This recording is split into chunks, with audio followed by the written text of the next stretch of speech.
Hey folks, your old pal Jason here today.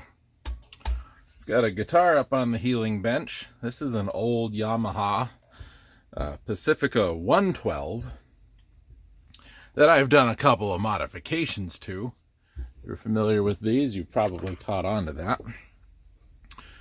First of all, I've painted it because I've always wanted, ladies and gentlemen, a green guitar, like a dark,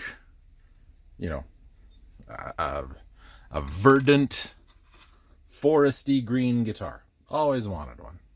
So years and years and years ago, I found this one on eBay, excuse me. And, bling blong. And, it was green, like a translucent green. It looked a little beat up, but not too bad. So I bought it for, I don't know, guitars were cheap back then. $150 maybe.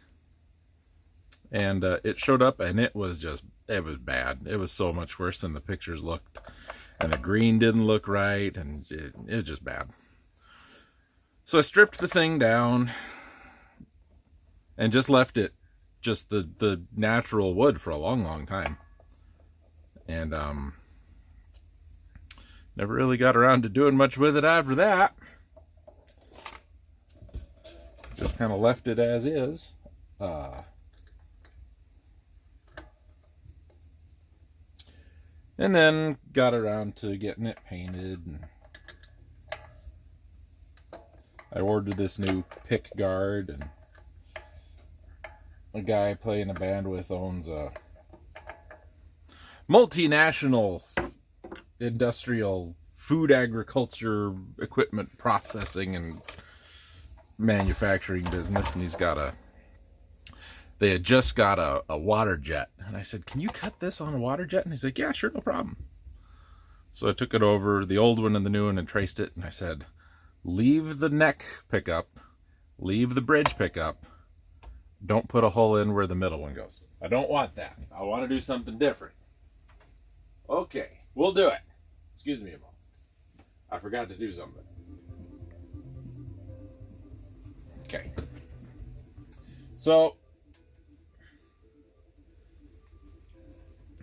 we've got a Seymour Duncan trembucker here. This is a humbucker in a single coil position. This is a very old Carvin MT22, I think. Very high output. Very, very high output. And I've basically turned it into kind of a super strat kind of thing, but not quite. Took out the tone knob. I put in a 3-position switch instead of a 5. But it's been giving me some issues.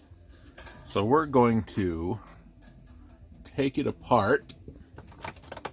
I think my switch is either bad or it needs some rewiring.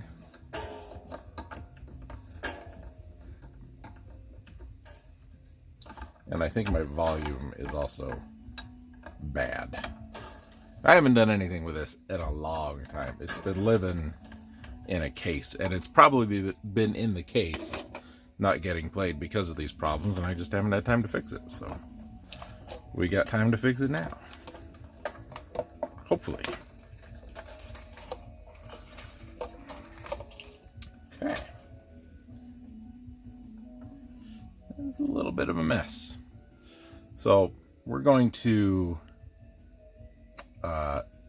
desolder our 2 grounds here and our lead, for lack of a better term, to the input jack.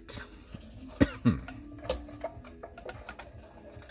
then once that's done, we'll get a better look at this. Yeah, M22T, excuse me.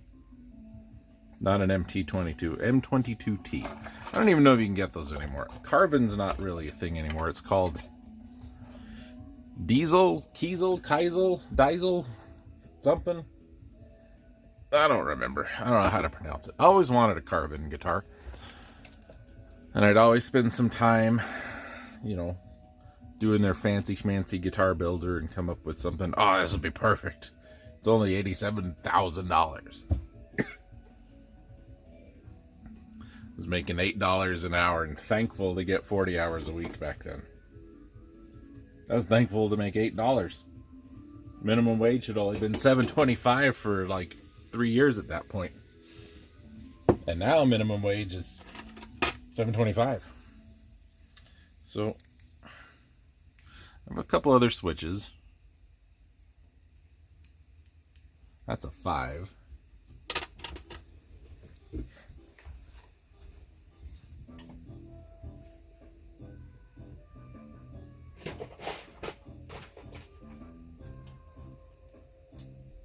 That's a 3.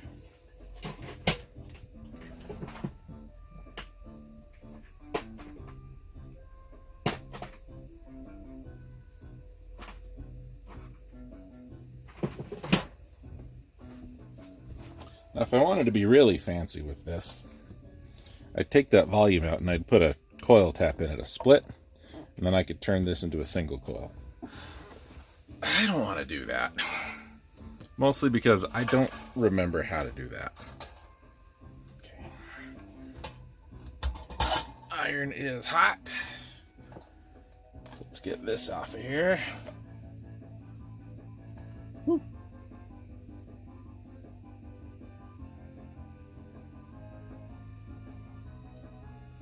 Well, I said the iron was hot.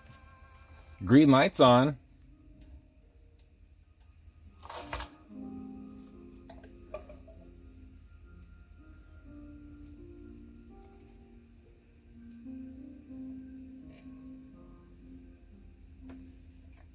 There we go. Whew. Come on.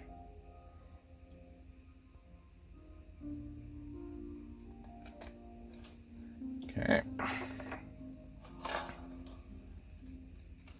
Now, I know you should really put a towel or something down. Yeah, I really should. But you know what? I kind of don't care. I kind of don't.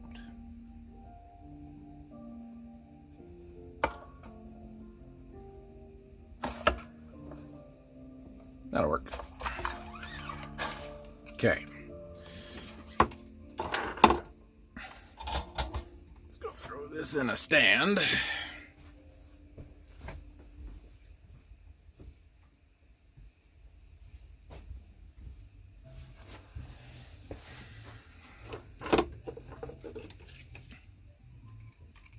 this back down here.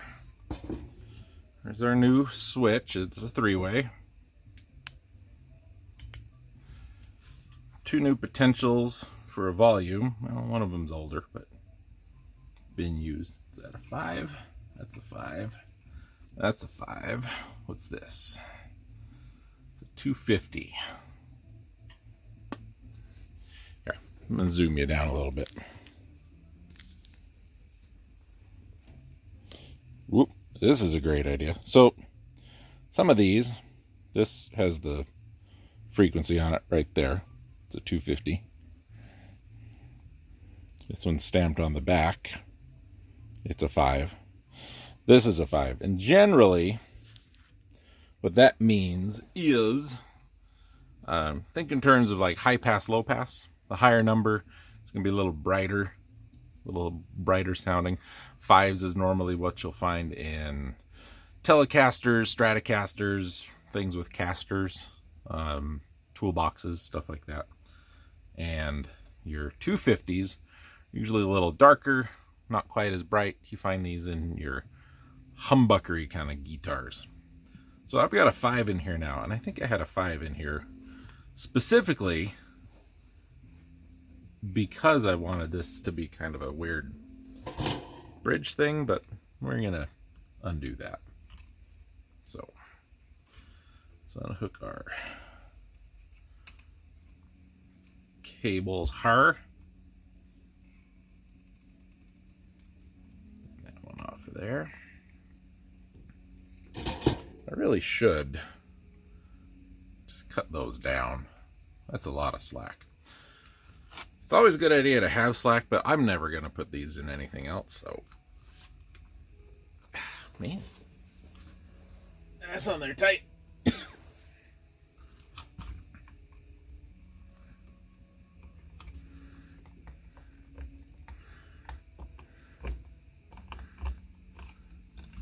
we go.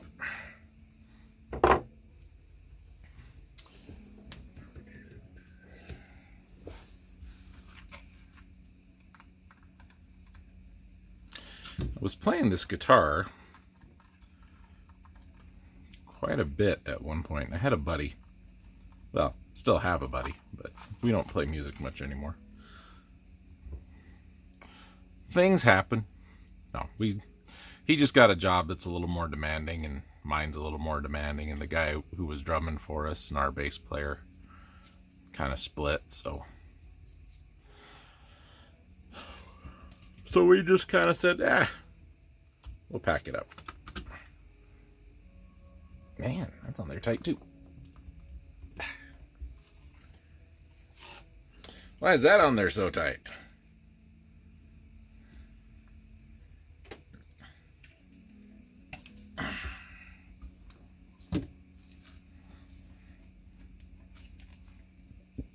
It's a little bit corroded.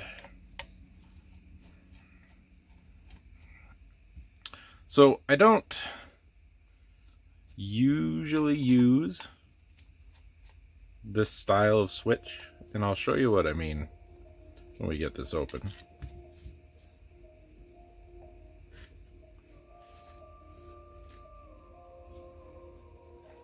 Sounds like Hollow Knight music. Oh, I should have unwired all that. Oh, it's okay. So these switches, am I even in frame? I can't tell. I need to be right here. I should put something down right here, like right here, dummy. So these switches have got contacts on either side. They're a little bigger than another style of switch. I think these are a little more robust.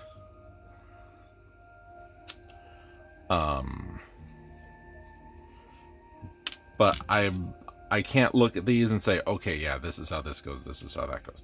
There's another style of three-way switch and five-way switch, strat style, blade style switch like these, where it's got more of a PCB and then all the contacts are on the same side. That one I can figure out a hell of a lot easier. So what I got to do is I got to look at this. So you see that okay? Right there. So if we look, when we move the switch, there's a disc in here that turns. And it's got these little tabs on it, right? And that disc, in turn, moves this piece right here. See that? See that? Do you see it? Do you understand? So we can surmise a couple things from this. This little bit right here, this little plate, is always in contact with this tab. Let's stand up to make sure I'm getting this in shot. This tab, okay, it's always in contact with that tab, which means this is the output.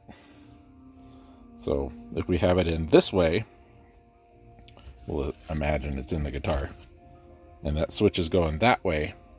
This is the bridge position, which means this pin, the one furthest from the output, is the bridge position. That's middle position right there.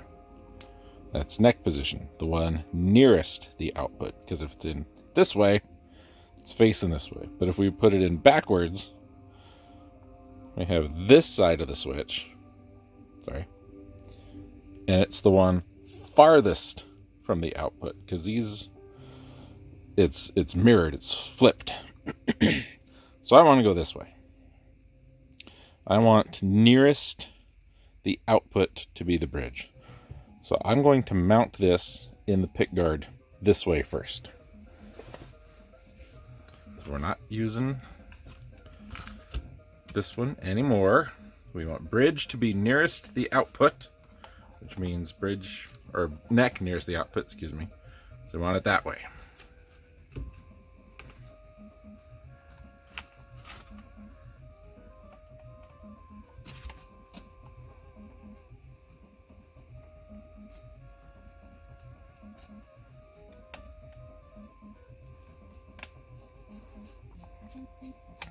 I'm hoping, and I hope, I've done a couple little repair-y kind of videos. I haven't uploaded any of them yet, but they're done. I've got this kind of new little setup. I'm hoping it's going to be a little easier to do stuff like this. So I hope you guys enjoy this kind of stuff. Both my regular viewers and anybody who's new. I don't generally do things the appropriate way, classic way. Who knows? I kind of have my own methods. So that is an awful lot of slack. We need all the slack we can get for this one, but this one's got a ton. Let's go ahead and unsolder all this. And then we'll get into the second part with this, which is kind of obnoxious.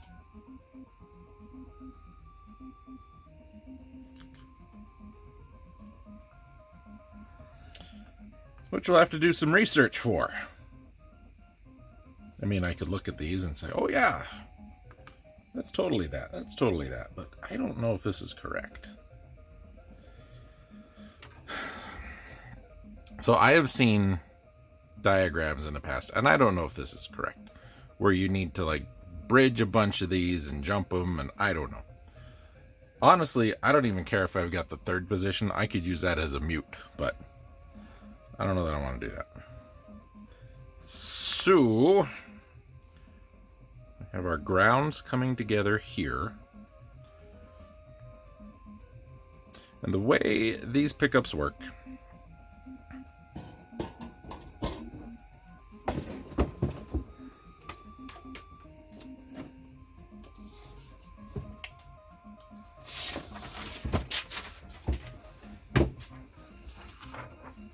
I had a perfect little piece of cardboard I could have used to write on. I screwed up. I'm sorry.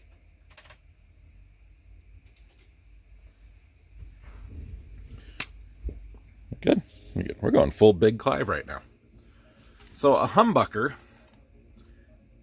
is basically two pickups. One here, one here. So if you imagine, here's your pickup. You have one up here, one down here. Okay. This has got a wind, comes in, goes around the magnet, comes out. Same thing on this one.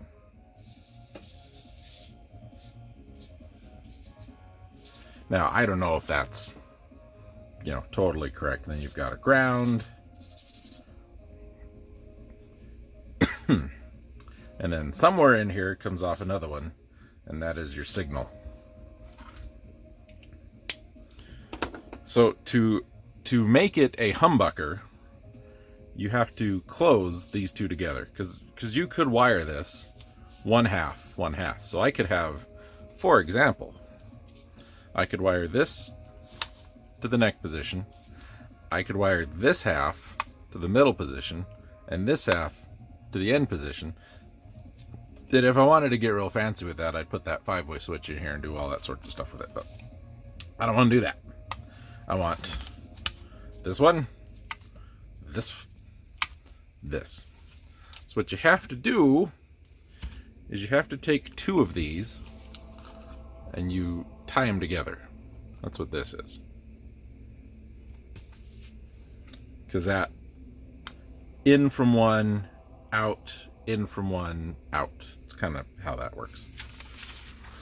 So I need to figure out what our wiring assignments are, because everybody uses the same colors, but not everybody uses the same colors. So on the back of this one, the Seymour Duncan, for instance, we have red and white on this side.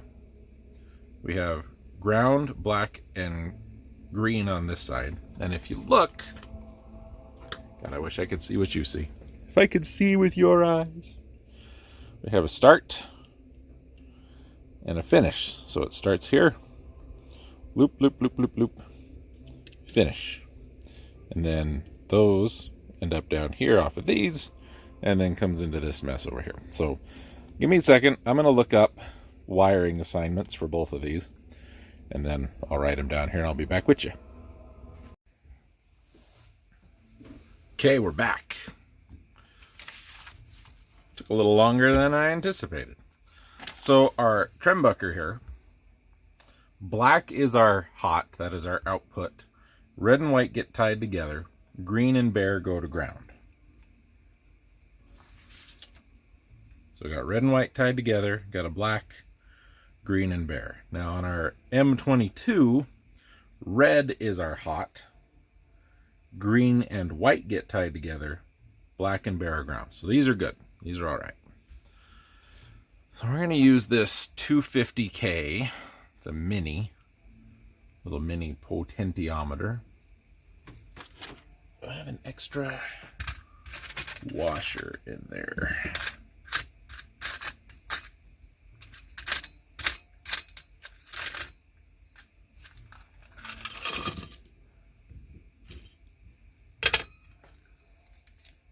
What the hell those are?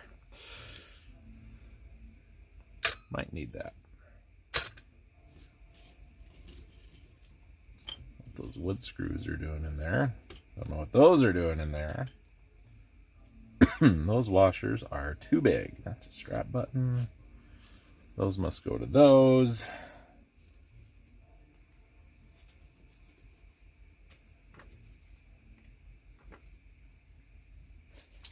Well, okay. It's not necessary. Just would be nice to have one. Excuse me. So. Oh, maybe in there. Maybe I got one in there. Got another guitar I need to get put back together. It's getting a Kent Armstrong MP122A in the neck, and this is a Kent Armstrong M213K in the bridge. I could put these in here, but yeah, I like Kent Armstrong pickups. I think people sleep on them a little bit. Not enough parts there either. So we'll go with this. Drop that guy in there. Maybe we will go with a full size. There's a lot of wiggle room in that hole. Let's do it this way. Let's do it this way.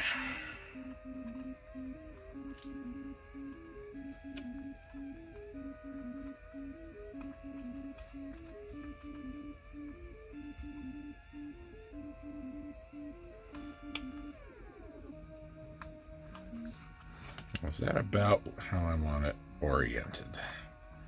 Now's a good time to figure this out. I think that should be fine.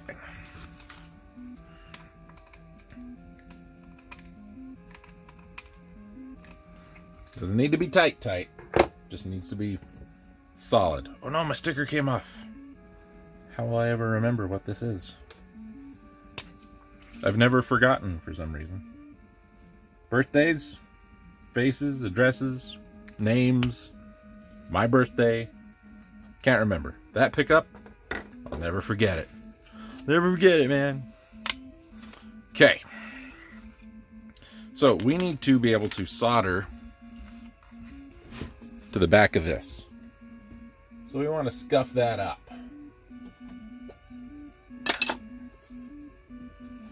So I've got a little, this is a pad for a Dremel kind of thing. That's basically just a Scotch pad. So we're just gonna hit the back of that, because this has got a coating on it. And we want to take that coating off. Now, it is very important when soldering to the back of a pot for grounding purposes that you don't overheat it, because you will melt the plastics that are in there, and that'll screw up everything. So we're just going to get our iron tinned here a little bit.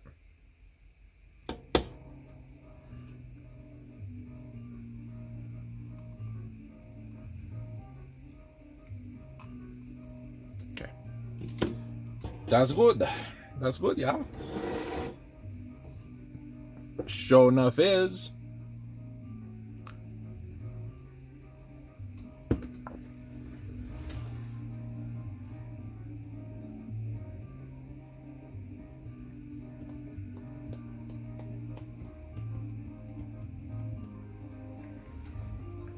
So on our volumes,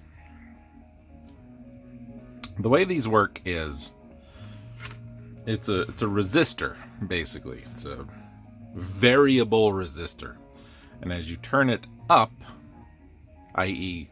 the volume down, you are increasing the resistance. It takes the signal coming in through one leg, around this thing, out through the other leg. And as you turn the knob, if I had one of these that was open, I could show you a lot easier. What you're doing is kind of like this has got a pin that's always in contact here. These are always in contact, but as you turn the dial, turn the knob here, you are increasing the amount of a plate in there that is being grounded. So this is ground right here. So as you turn it, you ground more of the signal, basically, and you cut the volume. So you increase the resistance by turning the volume down, which, you turn the volume up, you decrease the resistance, more signal gets through. Turn the volume down, you increase the resistance, less volume gets through. That's how those work. So, you notice on both of these, I do have one leg. I knew my iron was going to die. I do have one leg that's already grounded, and there's a couple of different ways you can go about grounding your legs. We'll get a close-up here in a second. Because I've seen two different methods, and I kind of like both of them. So this one, you just bend the leg over. Sorry.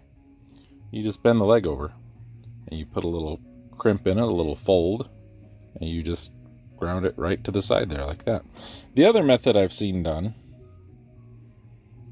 that one doesn't have it, but the other method I've seen done is you don't bend this. You just run a loop of wire. You ground it to the back, wherever.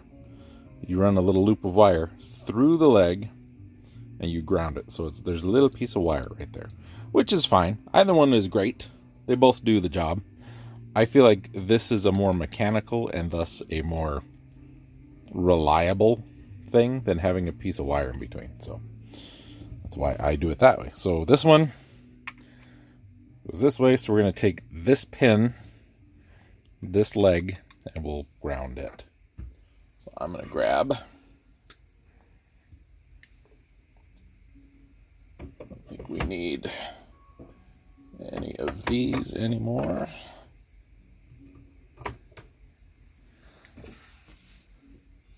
We don't need that anymore. I don't know why that's there.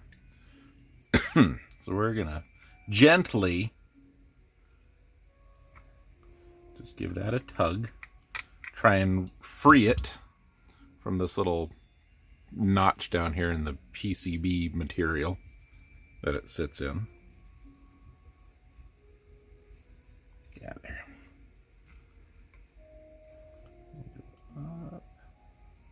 And if it breaks, that's annoying.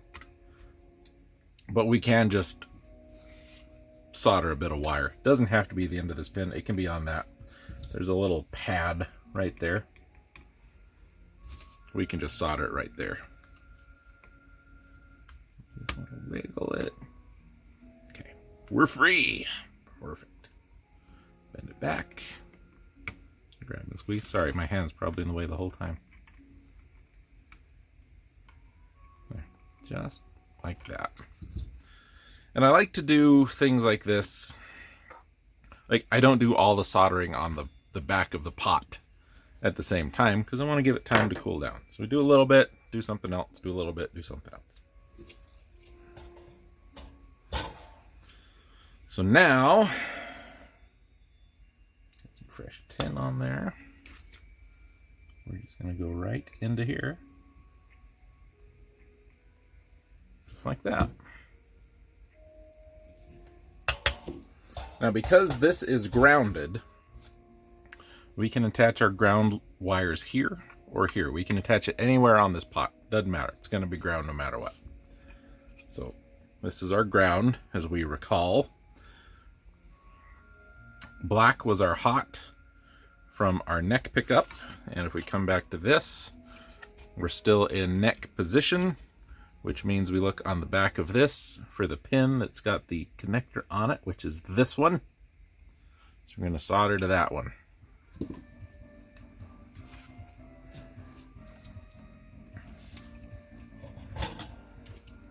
We know this is going to be our out, so we'll solder to that just a bit.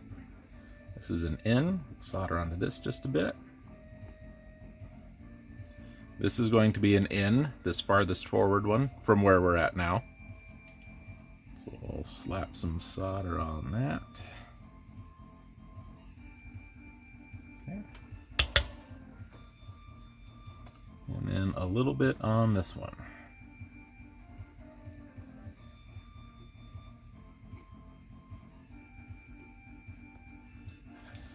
Hold on. Just a little more. Okay.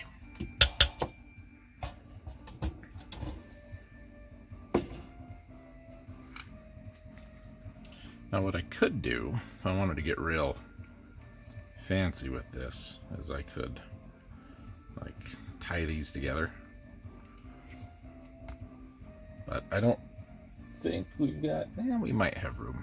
I think there should be room in the cavity for that, but I ain't gonna totally worry about it. Mostly because I don't know where my small zip ties are. I've got a bag on the wall there, but they're like that long. So I ain't gonna use those. Black is hot. Black goes here.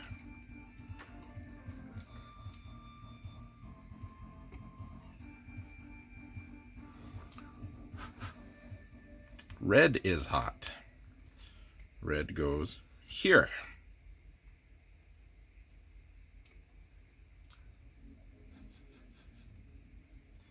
This is a ground. And this wire is a little more stout, so we're going to heat it up a little bit beforehand. Okay. Now something I forgot to check. I'm going to do that right now.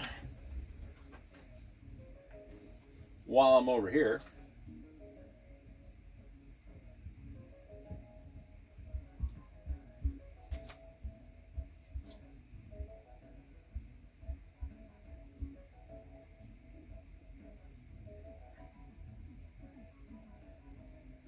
This is a terrible diagram.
How I had that one wired? That is not how I had that one wired. That makes more sense. So we want to be able to use this third position, right? This middle. And to do that, we've got to get a little creative here. So let me grab my paper. See if I can translate this to something a little easier to read.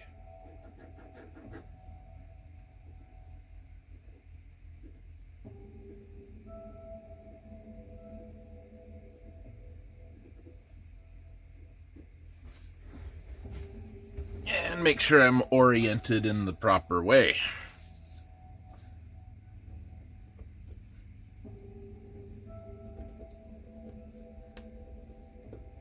Okay.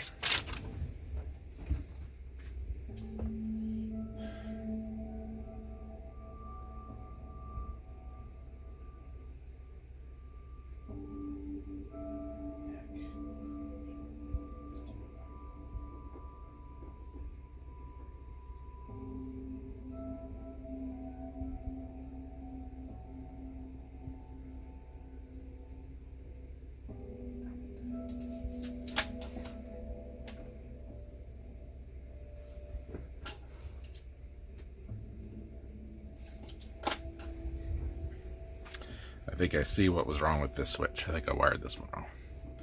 So, we are in this orientation on this switch. Yes. So, what I have got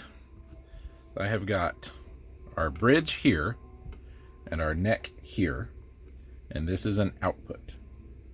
What we need to do is we need to jump the bridge between these two. I'll show you on this one. Make sure this is oriented the proper way.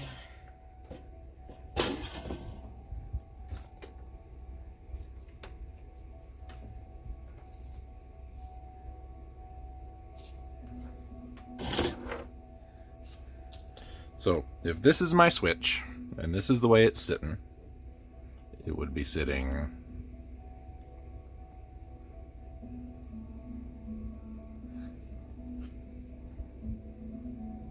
this way. No. Huh, totally different. Okay, doesn't matter. So just imagine we're sitting this way. Okay. Our bridge needs to be these two. That way when the switch is in the middle position, it's touching this pin. When it's in the bridge position, it's touching this pin. Okay. And then conversely, our neck is here. When it's in the middle position, it's touching these two, which is also touching, it opens the contact on both sides. And then our outputs connect to opposite corners. This one and this one. So these two output to this side, these two output to this side. When you're in the middle, all four output to both sides. Got it. So we need to get some jumpers, do some jumping, just like that Third Eye Blind song. So first thing we'll do is we'll take that out. We'll go ahead and tin these other sides. See, the switches I'm more used to dealing with have all the connectors on the same side. So you like bridge the two middle ones, and then you do like the two outside ones and you're done. It's a little different here. I think because they're on opposite sides, it confuses me.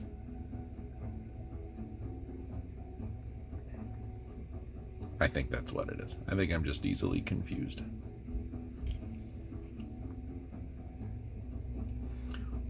While we're waiting for those to cool down a little bit, we'll also come over and tin these.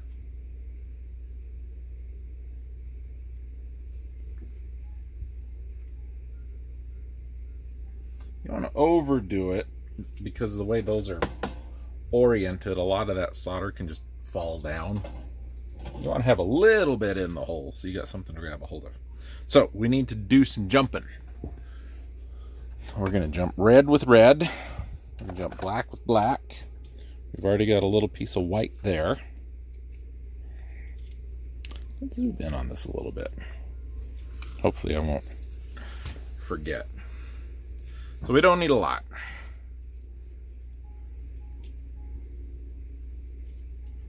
In fact, that much is plenty. More than plenty, even.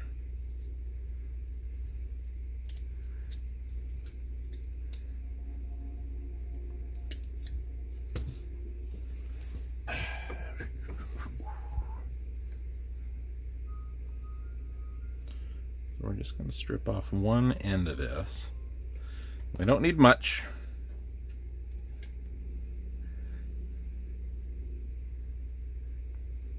In fact, what I could do, I could just unstrip about half of that and just lay it across. That's probably a better idea. Let's do that. Let's do that. Let's go a little more than halfway.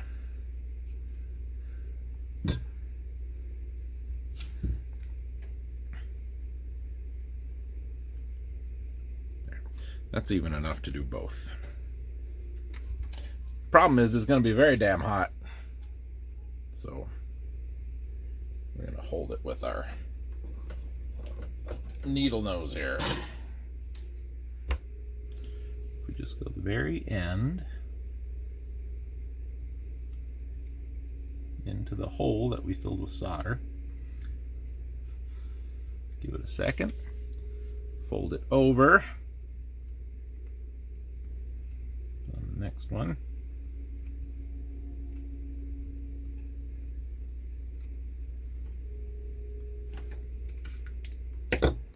We'll actually want to tin that just a little more.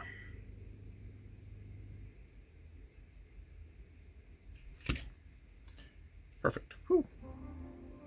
It's a little hot. Ah, smell that lead. Makes you feel alive. Okay, now we'll just snip that off.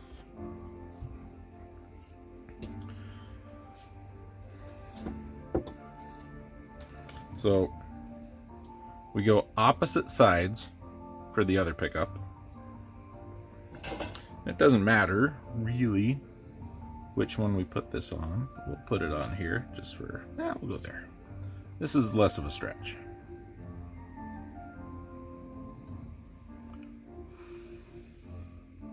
Okay. Grab our little jumper here. And we can leave these uninsulated because they're not going to be near anything. And as long as they don't end up rubbing against anything they're not supposed to, we'll be fine. And I ain't too concerned about it.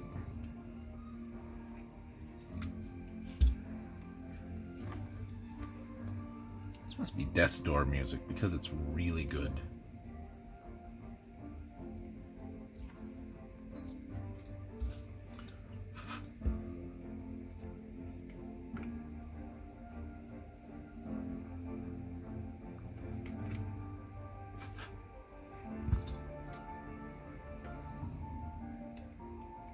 Yep.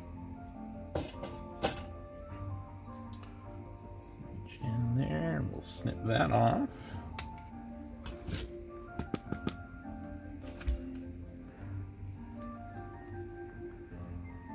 Come on. Yeah, grab it. There we go. All right. Still good? Yeah, still pretty good. So, our outputs are the two extremes. They're both ends. These bridge together and go into our volume here. So I've got this long one that goes from the volume. This is our output volume to the jack. So we want another one to make that jump. Now, because all of my other outs are going to use white cable, we're going to use white cable for that, just to keep it consistent. So we will strip off the end of this.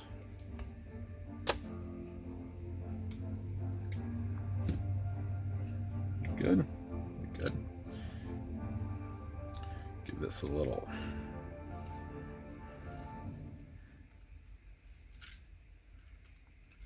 twist like that. Hold itself in position so I can tin it.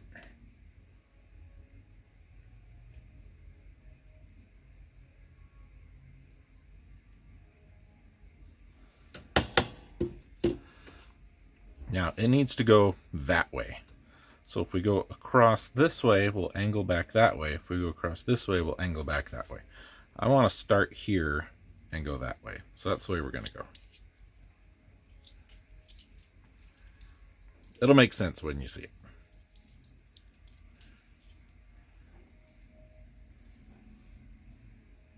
I'm going to heat up our leg from the bottom and push the cable in from the top on this one. I'm going to do that for a very specific reason. There.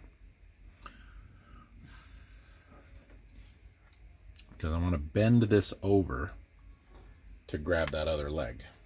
Now, there are people out there who get very fancy with this. They'll make this one big piece and they'll shave a little tiny bit of insulation off of there. And I've been known to do that in the past. And I got to tell you, folks, it ain't worth the effort. Snip that. We're going to leave it just a little bit long. Not so long as to be obnoxious, but long enough that we'll have a little bit of slack. Slack's a good thing. We like slack.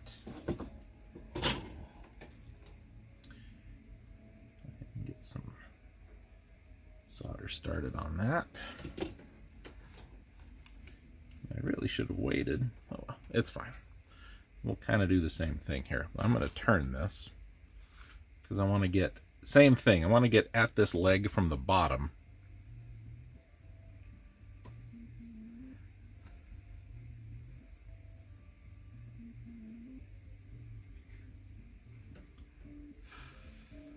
Just like that.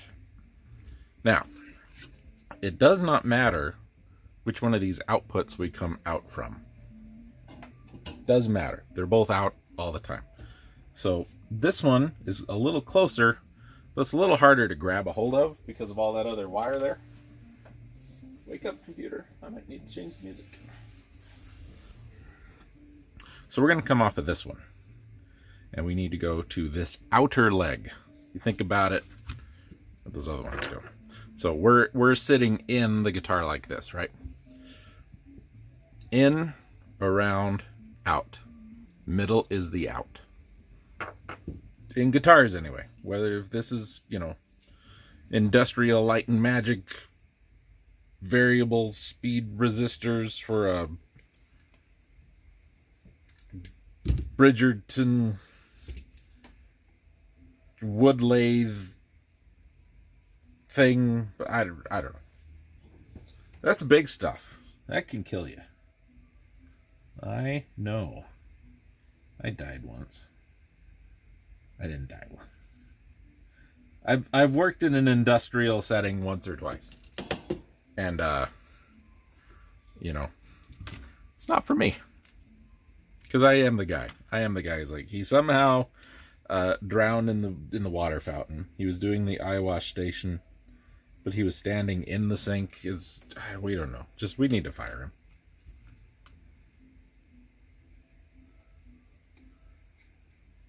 Same thing, coming through on the bottom. We really only need about this much. So I'm going to give me that much. Then we're done with this.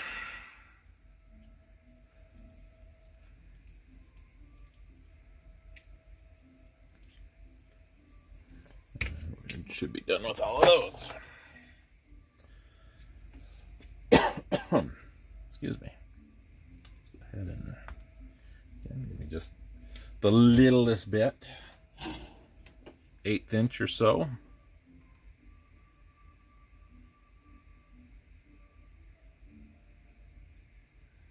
Okay. And we go in the outside, and then we come out the inside. I'm going to heat these up from the back. Push the cable in. Now, if you are like me and sometimes you overstrip and you get this little wad of cable and you can't quite get your snips into it to clip it, because I have done this before several times, get yourself a little screwdriver or something and just bend it. Just bend that little tab over, that little tail from the cable. Gets it out of your way. Now, this is our output. This goes to the output jack on the guitar. And that lives down kind of this way. So we're going to take this and same exact thing. Heat it up from the back, go in from the front. Just like arson. And we'll give that a little bend too. Okay. That's that. Now, to test it, before we put it all back together, does either of these have... Yes. Well, how the hell did I do that? How the hell and why the hell did I do that, ladies and gentlemen? I don't know why I did that. It's not even soldered. It's just kind of looped around.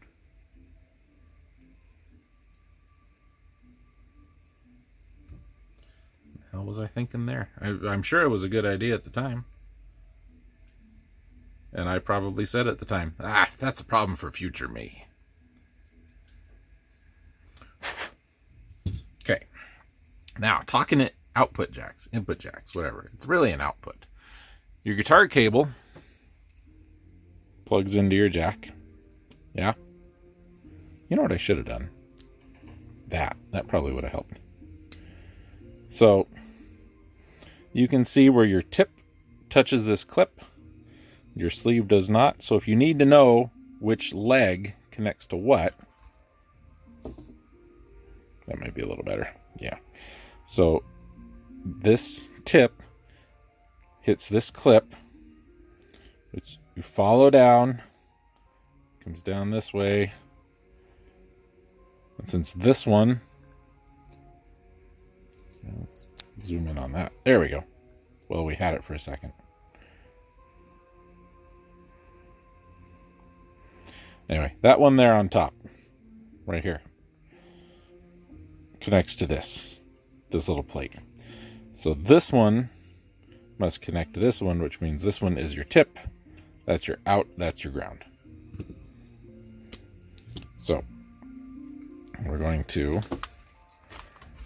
I'm going to do the same thing I just criticized myself for doing. Just going to wrap that, give it a little pinch.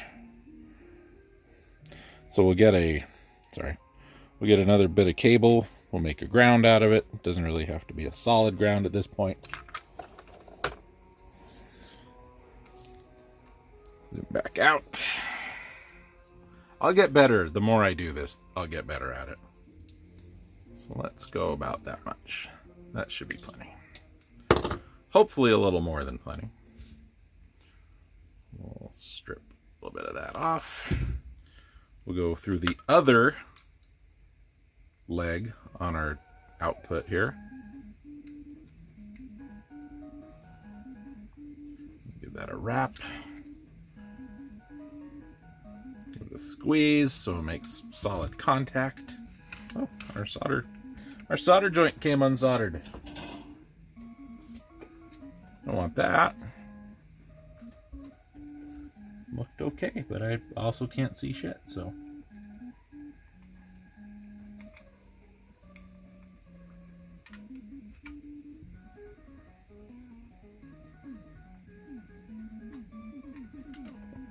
It's all bendy and I don't like it. There we go. Okay. So this end of our ground, I'm going to strip off extra. We're going to go about an inch. Was that about an inch? Pretty close. Call it 11/16. I'm going to go around this ground and wrap it. That became unwrapped over here. There's a reason we don't use this kind of connection. You know, just compression fit your cables. There's a reason we don't do that. It's because this happens. It's fine. We're good. So what we're going to do now, I'm going to turn off the Mega Man. I'm going to grab a guitar cable.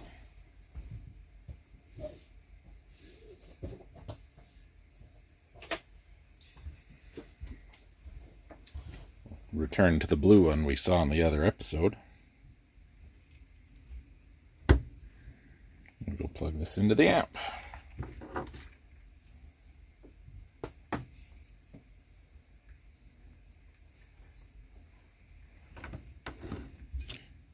Some weight on that so it doesn't wiggle around too much.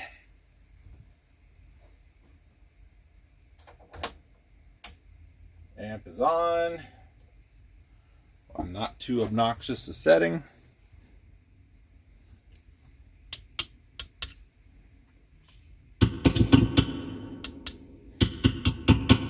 So we got neck pickup. We got both. We got bridge.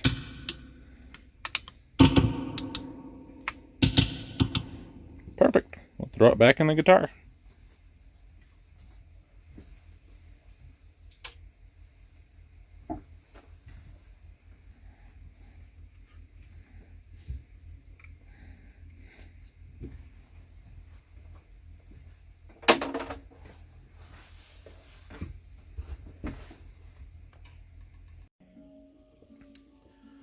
Well, screws put in. Don't need those anymore. String her up. I mean, get some tension back on them and they'll be ready to go. Give them a test.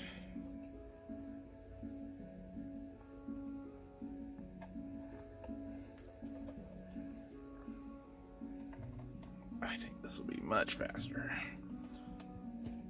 The neck on this needs a little work. Action's a little goofy. That's not too bad. So, you know, this is something really I think just about anybody can do.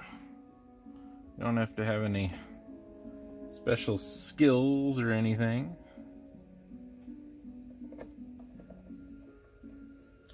If I can learn how to do it, anybody can.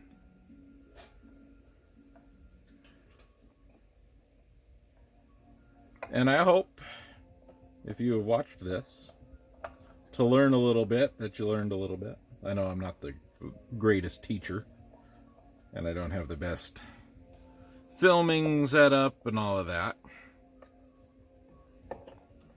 This is real world stuff, man. We don't pretty it up for TV. One thing I will mention, I need to make sure I've got one here. Because I may not.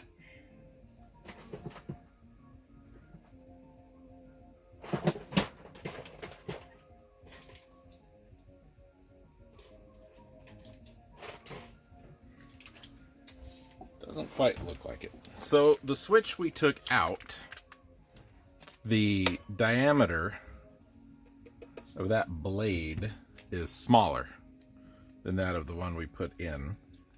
And I don't know if I've got a cap that'll fit that. This one will not. So it's more of a Telecaster style, so you need on the inside of these caps, you can see there's some slots. Some of them are even, you know, cross-shaped. Not all of them are.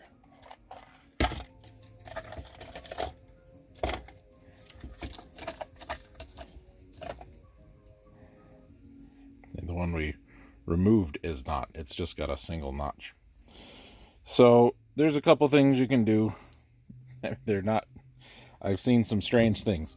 I've seen people heat that switch up and then press it. I guess that would kind of sort of work, but you know, if you absolutely have to have one, just go find the one that fits. I don't have any, which is probably why I hadn't been using that switch. Okay. Turn off the iron. Famous last words. Let's tune this up. Best we can, anyway.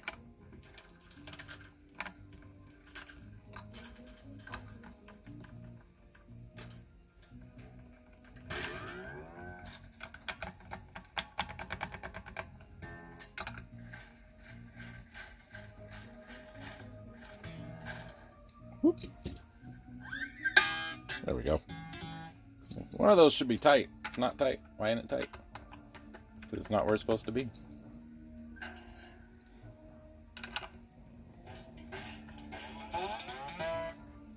Still under the string ferrules. Yes, we are.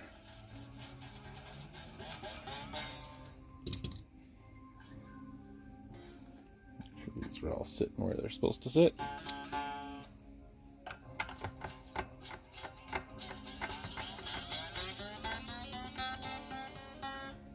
Okay. Let's throw a tuner on there.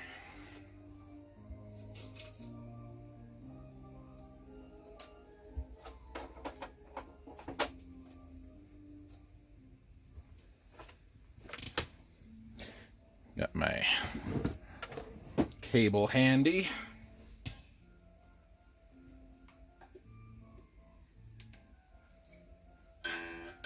Now, I usually have my guitars tuned down a full step. I'm going to leave this one standard for the sake of this video.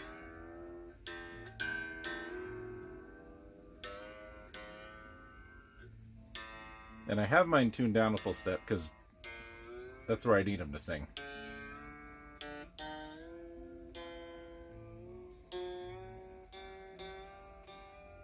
And I'll show you something else I've done with this guitar.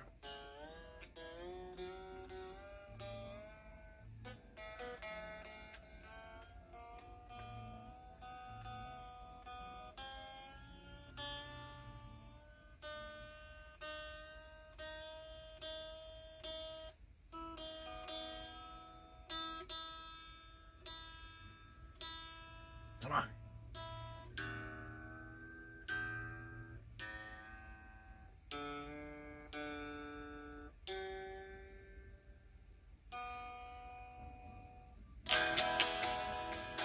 Okay. So this guitar has a trim on it, trim style bridge. So you put the bar in there and you know, the official terminology. Now I don't do a lot of so I don't have that.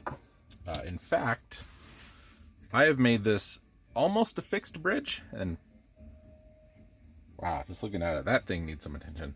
So what I did, you can't tell from here because the plate's on. I could take it off, but I promise it's what I've done. So your springs are here, and then your bridge sits here, and there's the through. It's a two-part, you know. So where the strings go through the bridge, there's a gap on either side. So when you the bottom of that'll move. Mine don't move. Is this the bar for this? And mine don't move because nope. This one. Mine doesn't move because I've stuck a wedge of oak on either side of that. So I basically turned it into a fixed bridge. What I have here, essentially, ladies and gentlemen, is a Telecaster that is not a Telecaster in any way, shape, or form. There's no single coils. It's a three-way switch. The bridge is fixed. I've kind of made a Telecaster out of it, but with Les Paul pickups, I guess.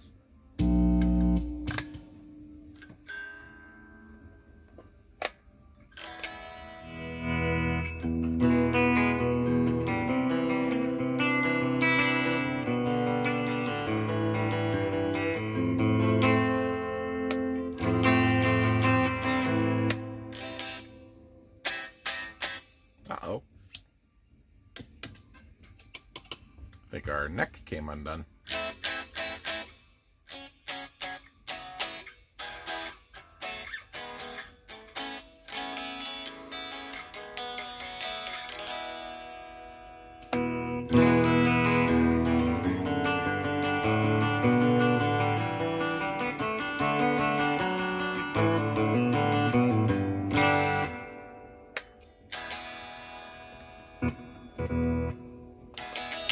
I think it did.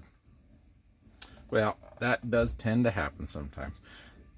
I've got so much extra cable in there that when I crammed it all in there, it probably just shifted on me a little bit.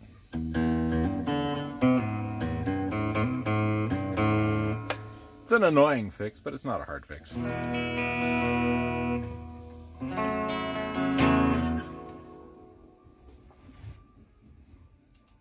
Let's oomph it up a little bit.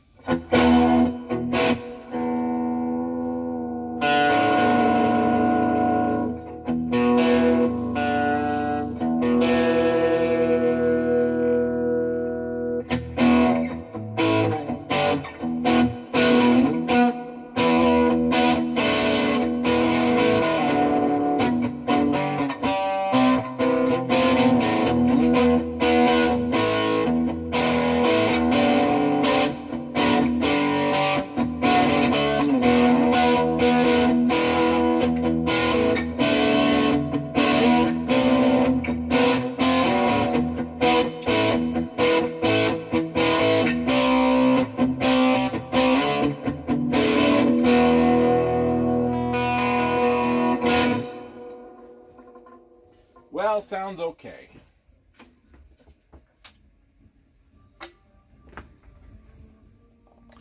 I will pull that pick guard back off. The one downside to these, you gotta take the whole and strings and everything, but that's okay.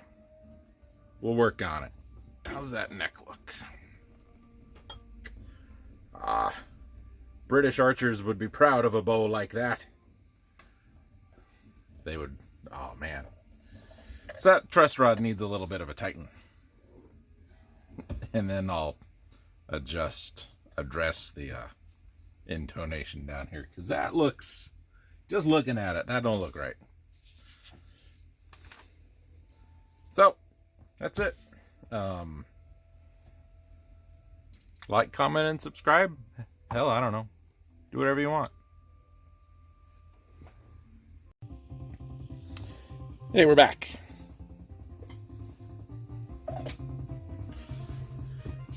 It's just about stream time, and I wanted to get this done tonight, so here's middle, here's neck. That wire it broke. It was very thin, what was left, and it just broke. These are old pickups. I've had these 20-something years, and they've been in and out of guitars a lot, so it's fixed. Put that back in. I let some tension off this neck a little bit. I'm gonna let it do its thing for a little while. After my stream tonight, I will put the tension back on the strings. We'll see what the neck's doing, and then we'll adjust from there. It had a pretty good up bow, so I want to give it a little bit of a back bow, so when the strings come up to tension, it flattens out, and then we'll tweak that intonation and all that from there. So, thanks, folks. Folks, we're back. We're back with this guy right here. We have a problem. Not the least of which being that this desk is just an absolute disaster. So, we tested the pickups. Everything was great. Everybody was happy. Having a good old time. And, well, put it all back together. Plugged it in.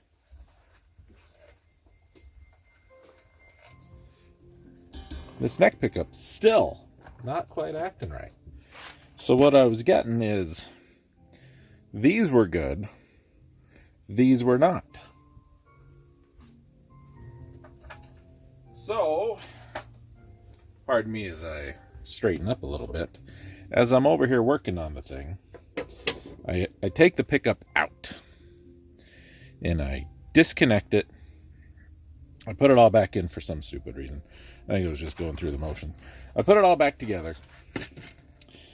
And, well,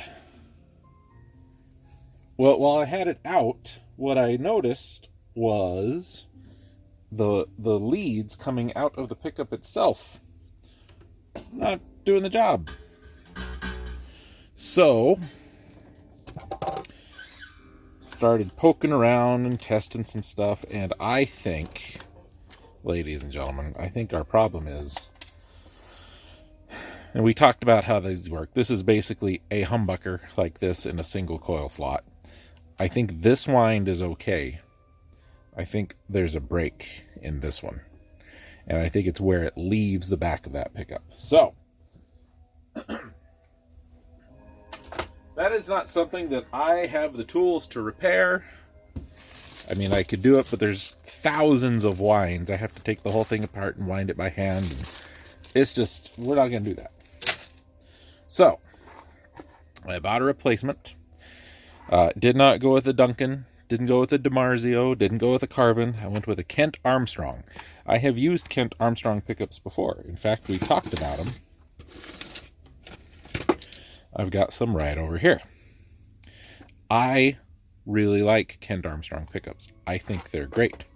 And I could have used this one, but I wanted something different. This is an MP112A single coil, obviously. And this one is the TV ST54N.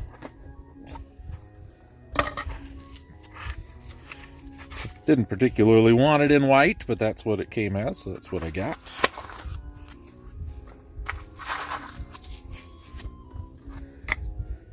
There's our screws and our springs.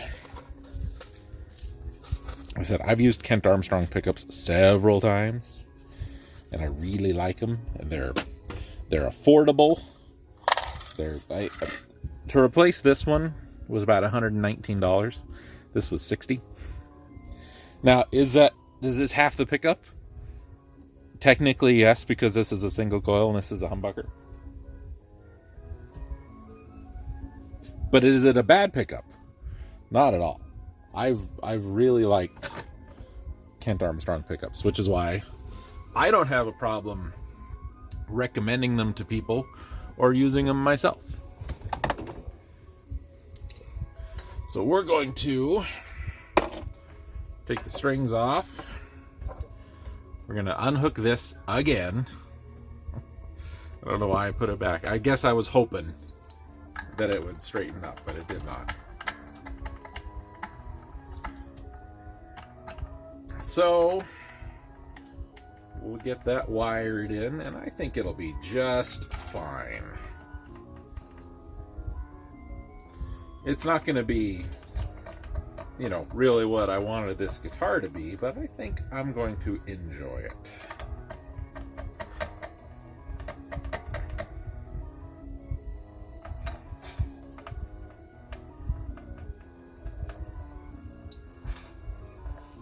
So when we were working on the humbuckers, we talked about, we'll pull this one out. We talked about how there's a ground for each and a live for each, and how they're wound together and da da da da da. So on this one, red and green tie together, which connects the two coils, and then the white is the out, and then the black and the ground. One's the ground for the pickups, and one's the ground for the whole thing. So that's how these work. That's why there's 4 wires in this one. Not every humbucker has 4. If you get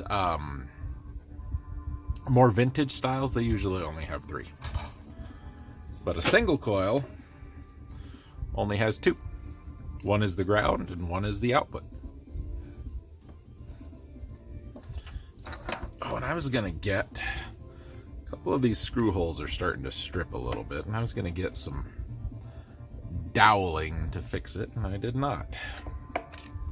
So we'll be taking this apart one more time. What I was going to do was take each one of these screw holes, and I was going to take, I don't know, an 1/8 inch piece of dowel, maybe slightly bigger. And I was going to drill out these holes, cut a piece of dowel, put it in the hole, and then cut it off flush, drill an itty bitty pilot hole, and basically make new holes for these screws. But did I do it? No, I did not.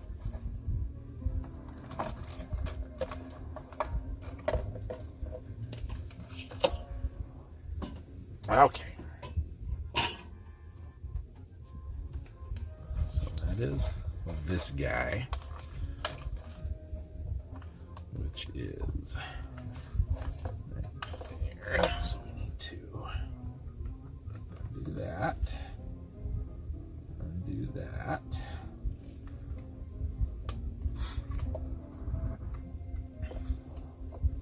We've got it bridged inside here. So what I'm going to do with that, we're just going to make sure I got the right one here. That's this one. Just going to snip it. just gonna snip it.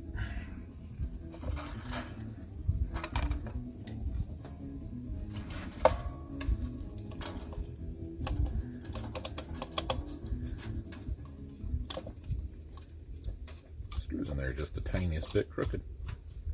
That's okay.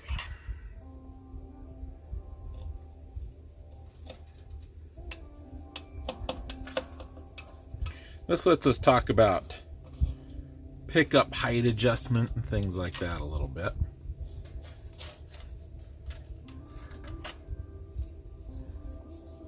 So the way I tested this is I got my meter out and I did continuity between these pads.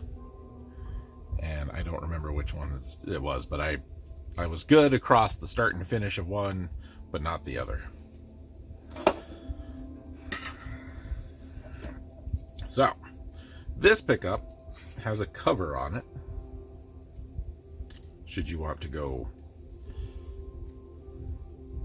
white or black or no cover, I prefer a cover because it keeps crud from getting in those wines. So set these aside.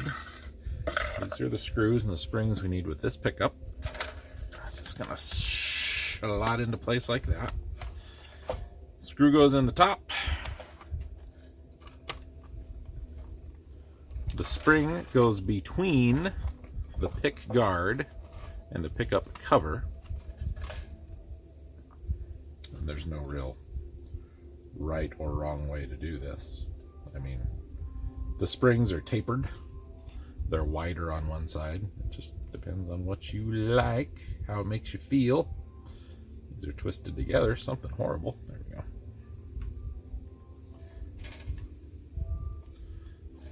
Put the screw in,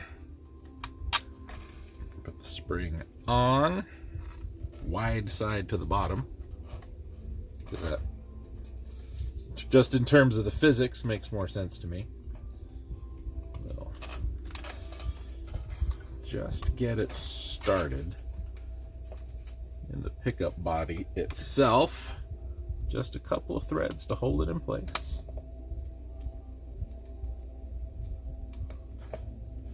Gotta push a little bit.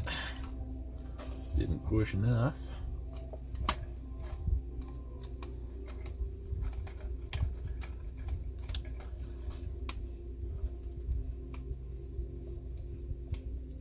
It's trying. Oh, I'm not quite. Oh, there's wax in the hole from when they potted it. That would make a difference. So these are potted with wax. Keeps the windings good. Keeps them together, keeps them a little protected. I've never had one where the wax, I don't know if you can see it, up there, wasn't cleaned out of the hole before. That's different.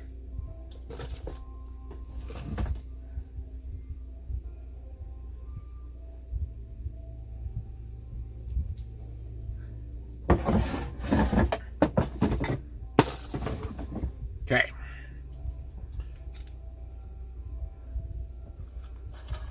Try again.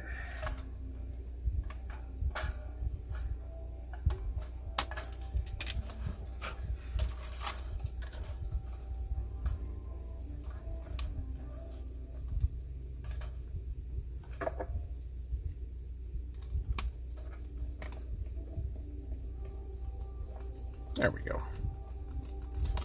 Ah. Same thing on the other side.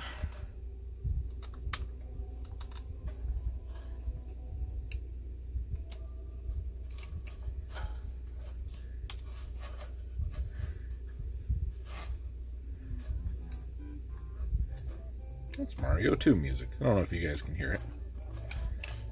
I was thinking about Mario 2 earlier today for some reason. Couldn't really tell you what that reason was, but I was thinking about it.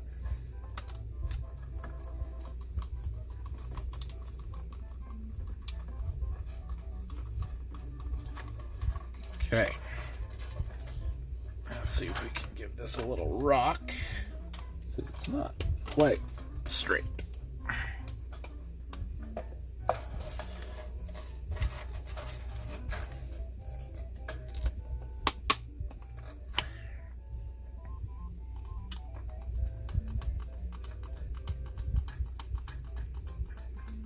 There we go.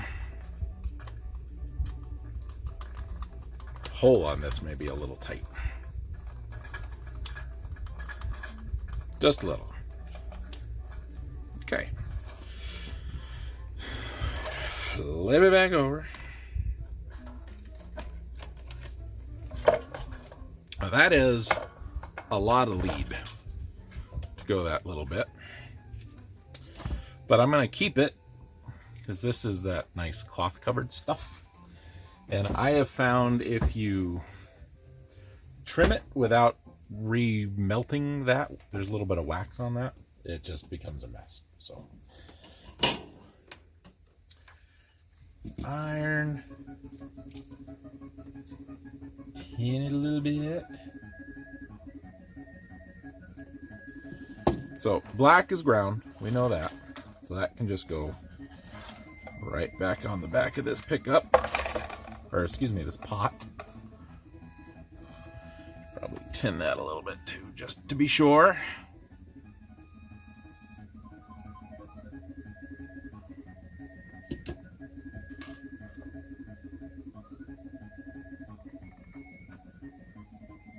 Okay.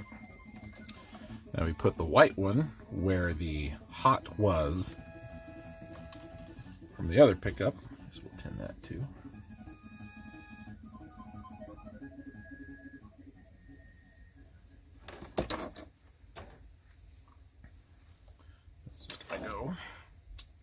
There.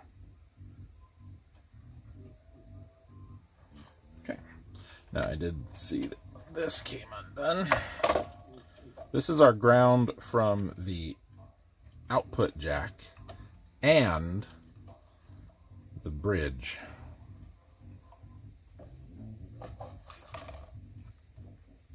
I've seen some guitars that don't have the bridge grounded.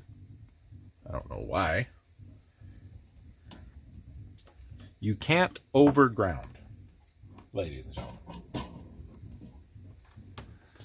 Now, problem we're gonna run into is I've got all this extra wire now. So we're gonna kind of do this. Somewhere.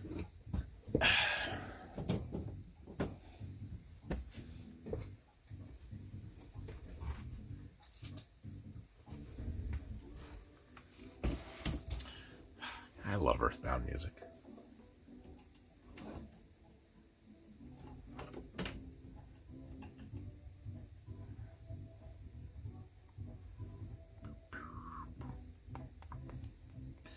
I'm gonna just wrap these in some electrical tape.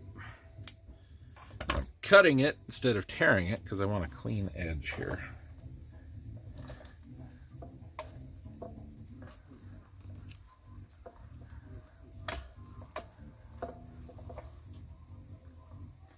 Okay, that should be good.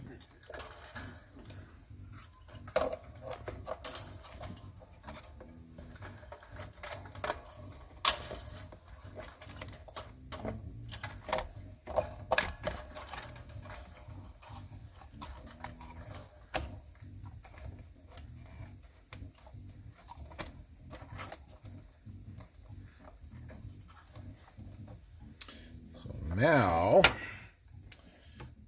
we're not sitting flat because we're sitting on top of something. Right there and right there.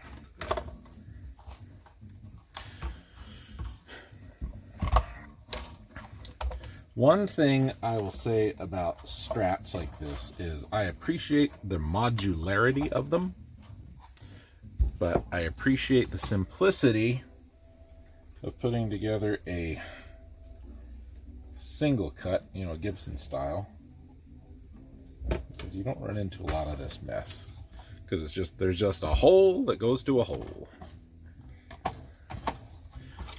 I can't see what I'm stuck on.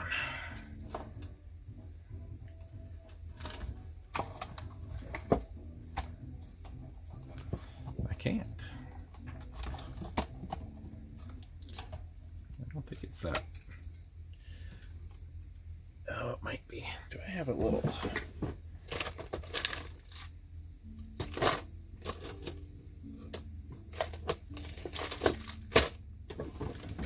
This is the benefit of cutting all that extra out. You run into this problem right up, or kind of hooked on the screw there. I don't want to be hooked on that screw. I want to be just over here to the side of it, like that. And this is obviously easier when you don't have the strings on.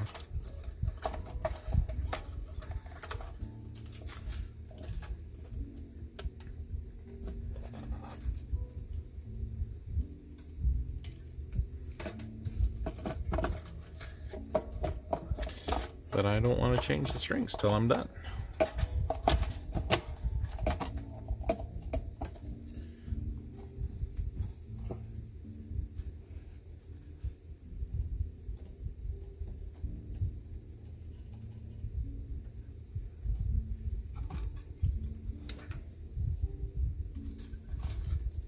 Wish I could see what I'm hung up on there. I can't quite tell.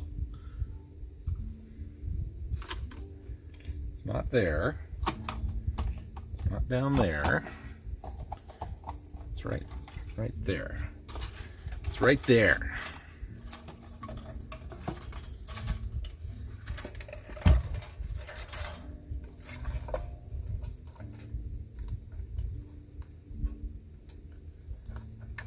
Let's take this. Let's go more like that. So we got this big cavity in this guitar. This is a cheaper model, so it's got this nice big trough right here. More expensive ones don't cut out quite so much of this. They'll have a hole and maybe a hole and a hole with just a little channel going between them. But this is a cheaper build.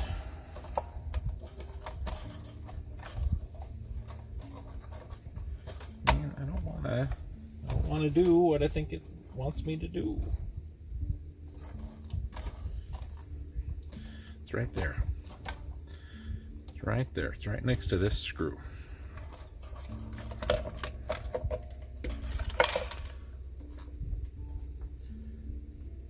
Could be that.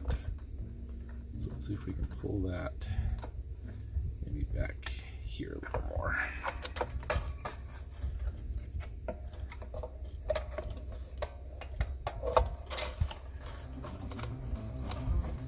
There we go.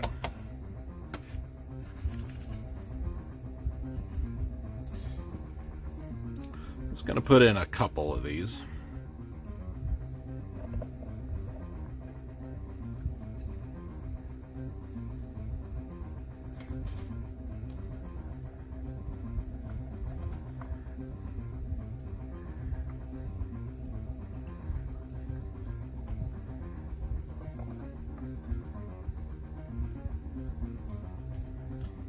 Plug it in and give it a try.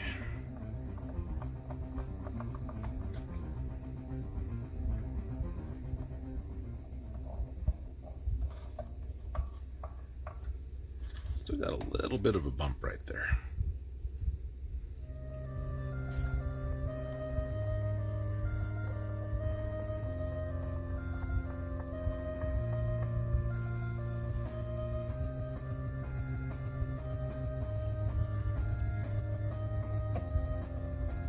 Yeah, that one's stripped pretty bad. Okay.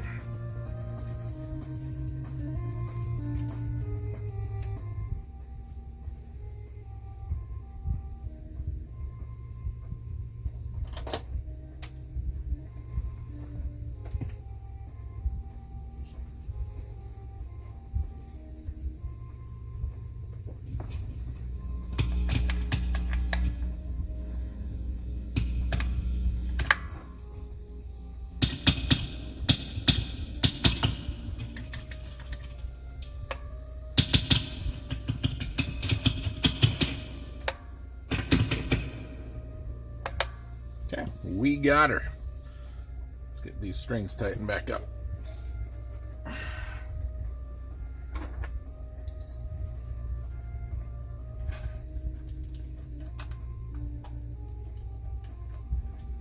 Only take a second. Then we can look at that pickup height adjustment.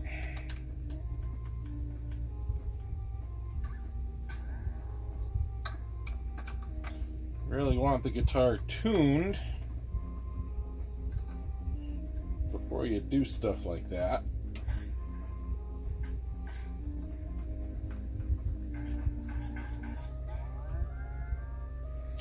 And you want your neck and your action set pretty close.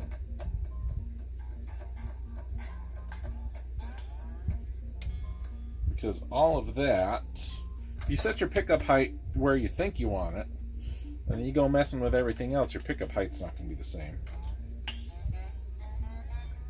I mean, the pickup will be the same height, but your spacing will be different because you've adjusted stuff.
All right.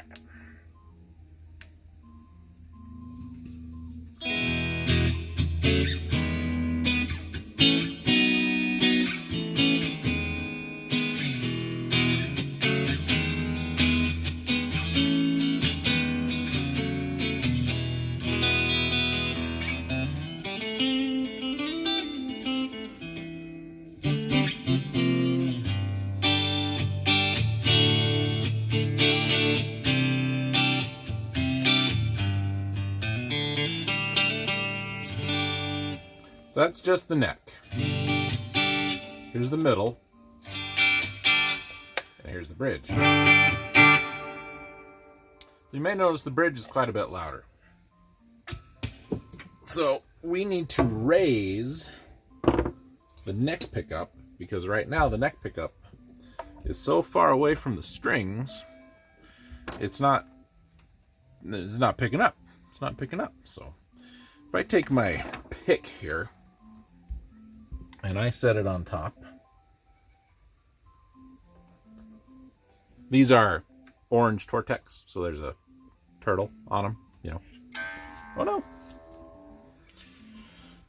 So if I go across, we're right inside the shell, ditto, ditto, right on top. We're halfway down the turtle. So it's a very scientific method I use, you can probably tell. So we're going to tighten this screw, which is going to raise the pickup. And tighten this screw, which is going to raise the pickup. That white doesn't look too bad. So now we're going to come again, right on top of the shell, right on top, right on top. Okay. Let's plug her back in.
default position,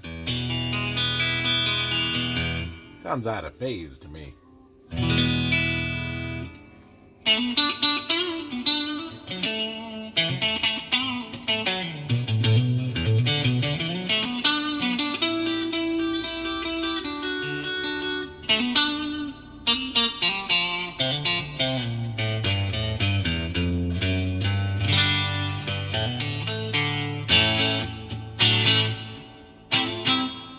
Out of phase. So what that means is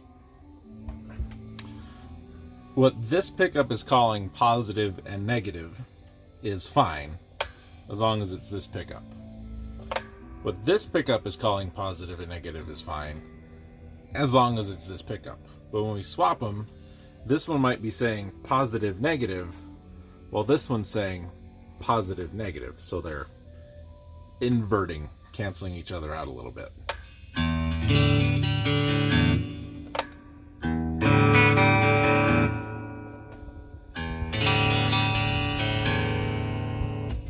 That's all right though.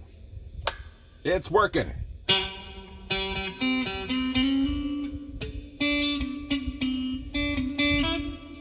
Ooh, can't play like that.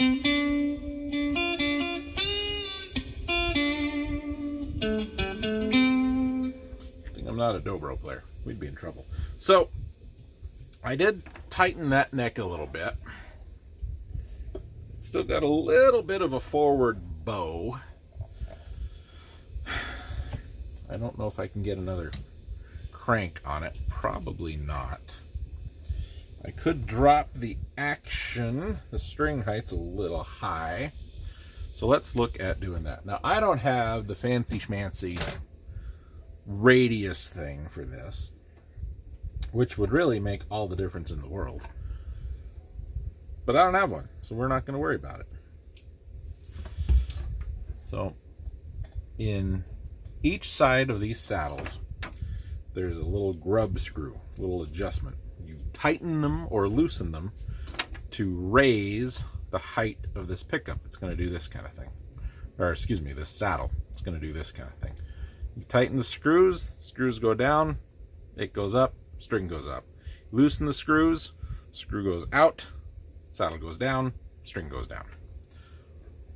And then there's one on each side, so it kind of has this rock thing you got to keep in mind. And then you're supposed to match it with the radius of the fretboard, and yeah, lots of stuff.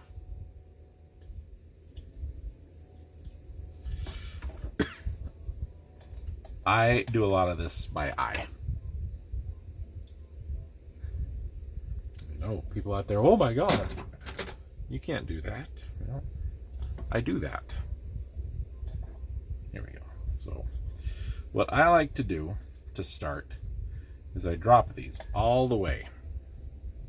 This is what I was talking about, doing your pickup height after all of this. So I'm going to start with the first string. We're going to loosen that string, or that saddle, all the way. So those screws aren't even touching the bridge.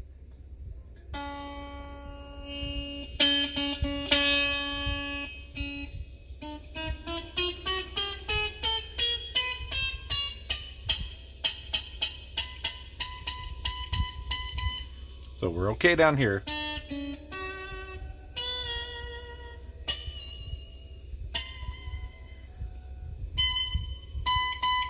So we're hitting this last fret down all the way. So I'm going to finger tighten these till I feel them stop.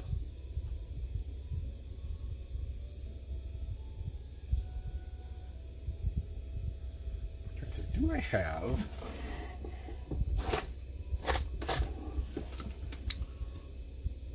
Pardon me. I feel like I have something that will make this easier. But of course I don't know where it is, because now I need it, so it's gone forever.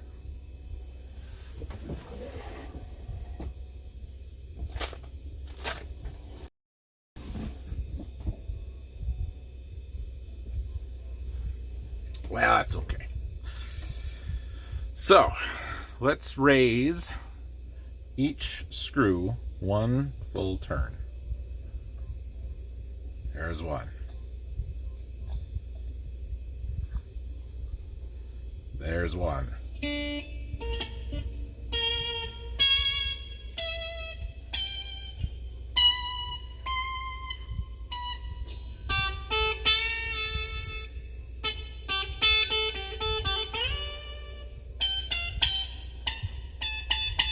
Okay, still a little pinchy. Let's do another full turn. One full turn. One full turn.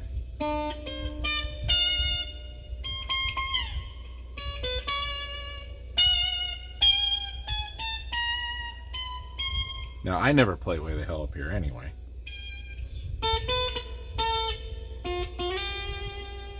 Okay, it's all right. So now we've got a bass line. That's where we need to build all the others off to keep the string height consistent so you don't have low string, high string, low string, low string, low string, high string. So I'm going to go ahead and drop the height on all the rest of these.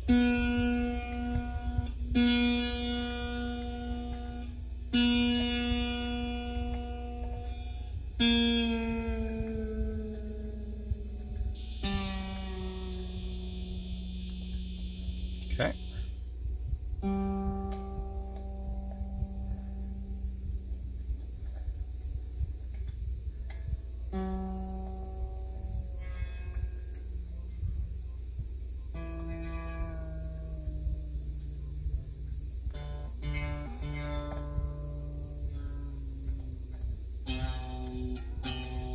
I don't know if you can hear that.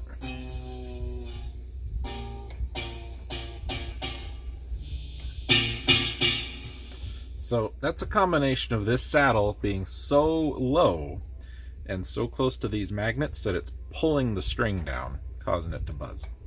That's all right. We don't care about that right now. We just want to get these set.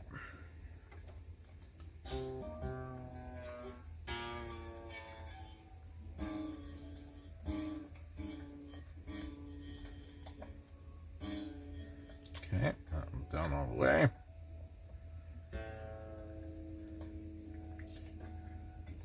Do the A string.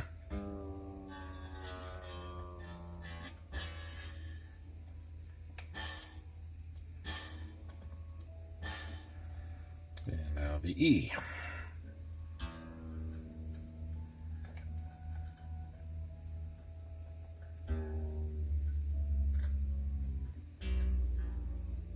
Wish I knew.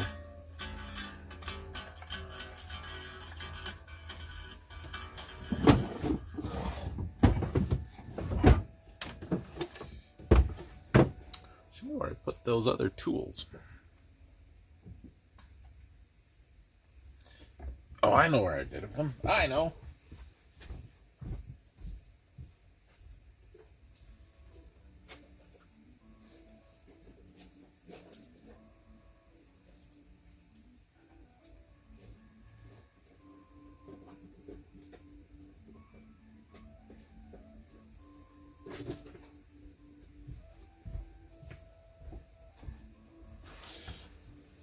Took them inside because I had a project and I needed an itty-bitty screwdriver for it.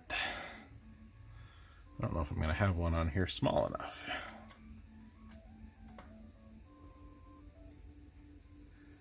That one's real close. Okay,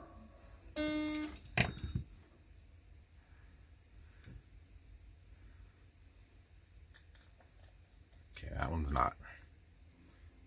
That's a Torx anyway. I mean, it'll work, but it's not ideal. Okay. All right, these are all, yeah. Throw these in there so I don't lose them.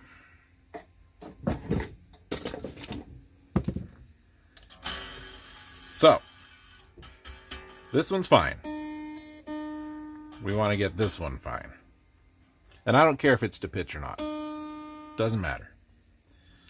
So, Let's make sure we're totally loose. We're totally loose. Go back to finger tight. There. And there. Okay, same thing. I'm going to do one full turn.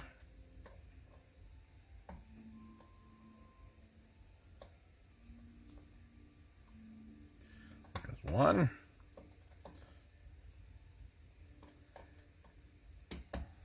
One full turn here. There. Oh, so we'll do another full turn.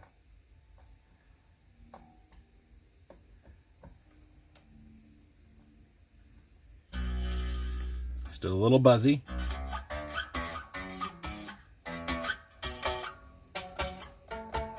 So we'll do another full turn.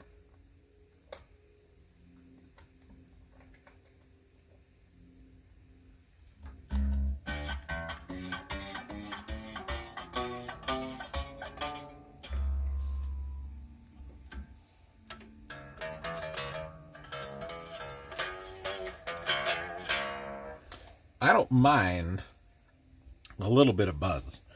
I like it to be low enough, for the most part. I'm going to do a half turn. That it's just this side of buzzy. I don't play with a whole lot of attitude sometimes, but I like to know if I want to give it some, I'll get some.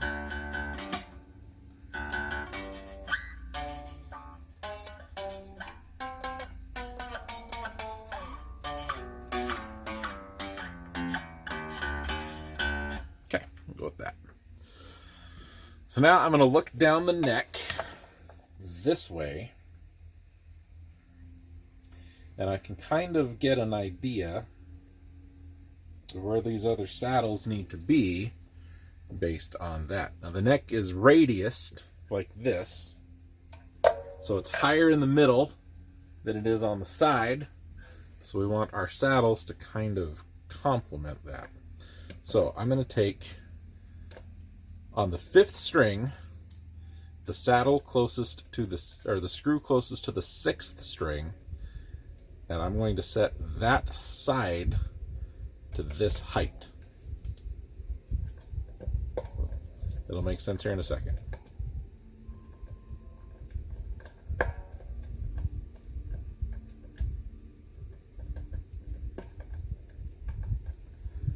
This looks like I'm making a whole lot of turns, and I kind of am, because I'm not going terribly close here. How's that? Looks okay.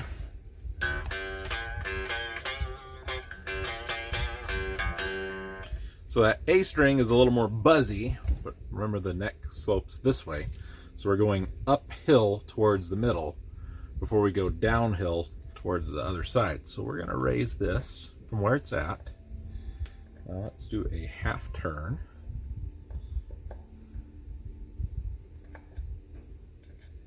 And then on this one, we'll do a half and a quarter. We'll do 3/4. Because remember, it's sloping. So the middle two will be roughly the same height, because that's where the crest is, and then it will roll off the other side.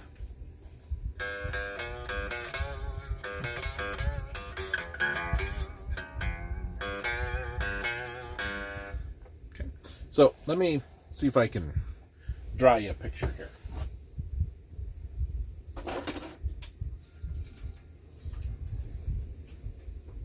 So if I'm looking down this way, my bridge is here, and then I have my saddle. 1 saddle, 2 saddle, 3 saddle, 5 saddle, 6 saddle. Okay, just like that.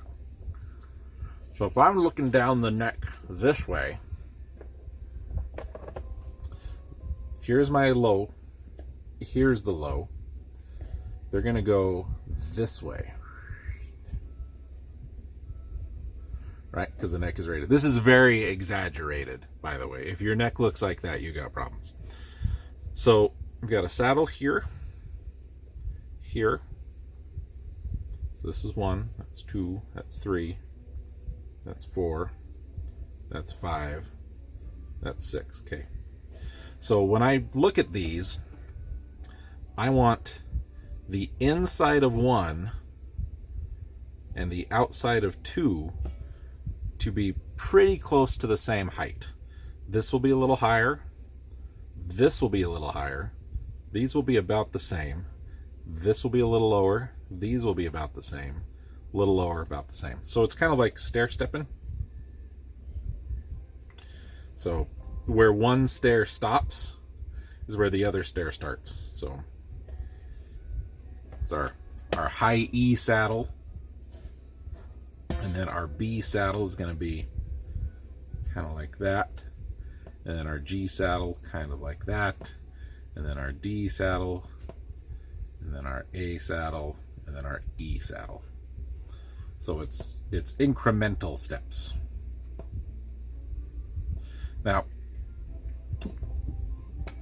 another thing to keep in mind, don't set your first string to this height and your sixth string to this height. You will run into problems. Excuse me. Either this one is going to be so high, it's going to be way out of whack, or this one's going to be so low that it's going to buzz. So I set this one, and then I set this one. And then I build up and down. Don't put these the same and then build toward the middle. You're going to run into problems. Does that make sense?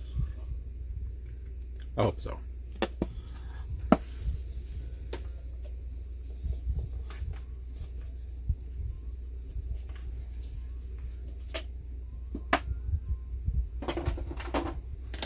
Okay. So this one. So we want this side, the low side of the D, to be roughly at the same as the high side of the A. And then we'll tighten down the high side of the D just till it starts to pick up. Speaking of pick,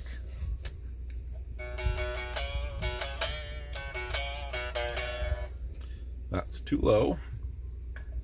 So we'll give a full turn there. And a full turn there.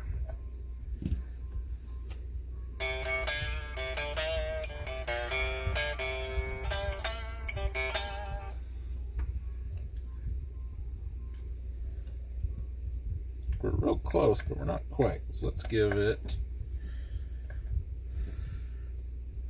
another full turn each side.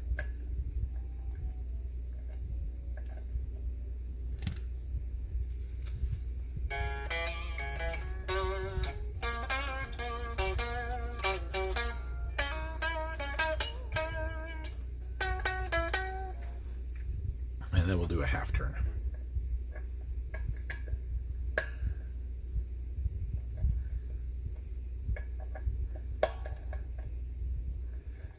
Right there.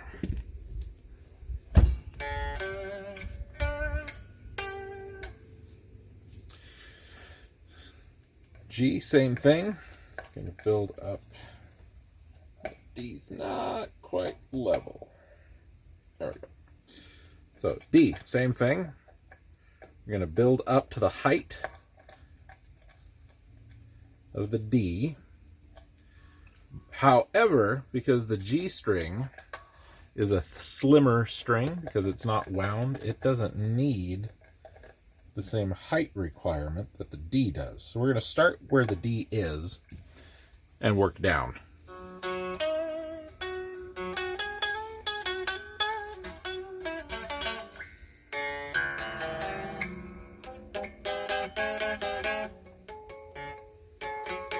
It's a little high. So we'll drop it about a half a turn.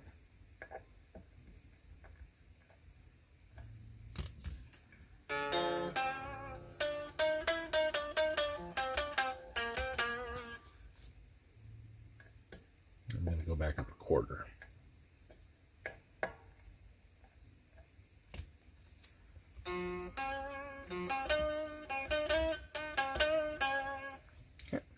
Now we do the B, and with the B we just kind of split the difference between the G and the E.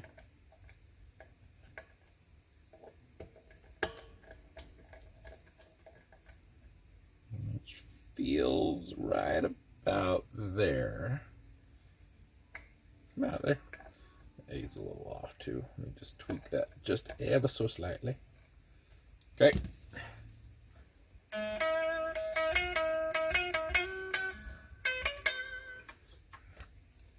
And keep in mind where you are doing most of your playing, higher up on the neck. I'm not going to play a lot down here, so this can be a little buzzy, but up here, I need it to not be.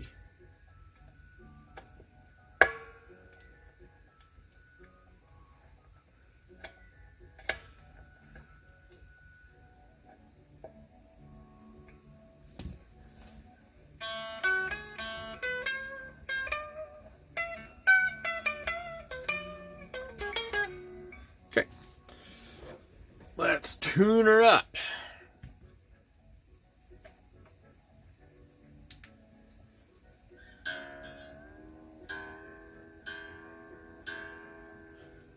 And that will mitigate some of the other low action buzzing we heard, because that string's going to tension up a little bit. So far I've been about a half step low from where I first tuned it. That G was a full step. The B was a full step. And the E was almost a full step.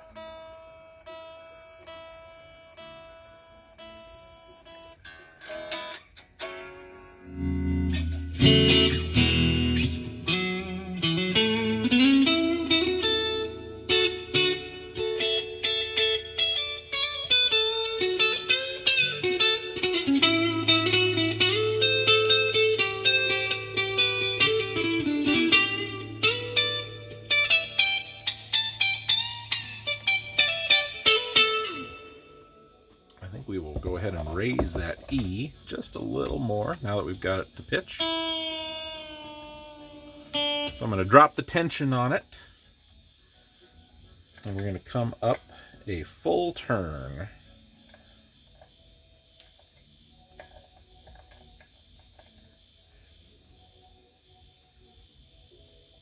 About there. Bring it back up to pitch.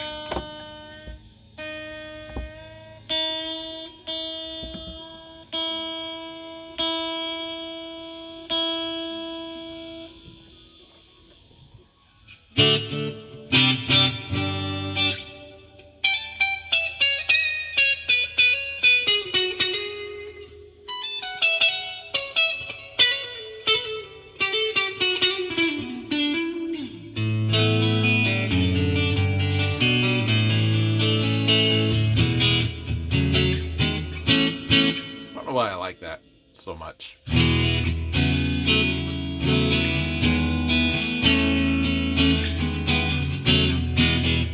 That's the beginning to Sweet Melissa, Allman Brothers.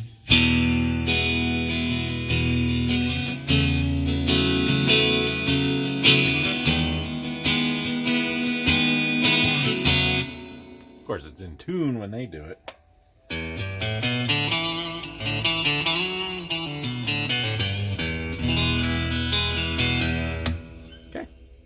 So the next thing we would want to do is check the intonation on this.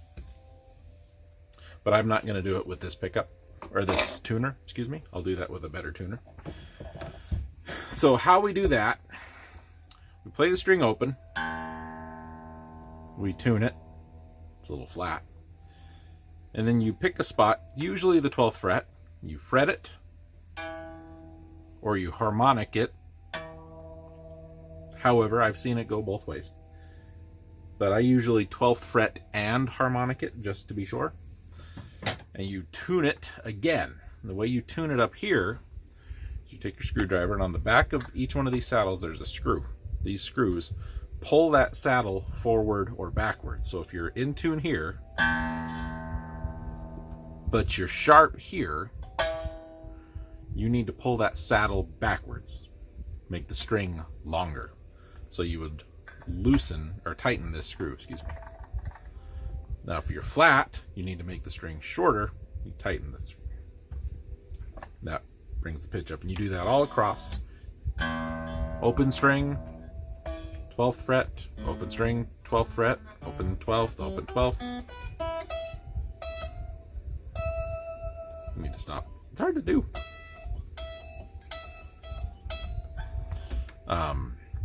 But then once you've done that, you strum a couple chords, play a couple notes, do some runs up and down the neck, play chords not only down here by the nut, play some up here in your 7th, 8th fret area.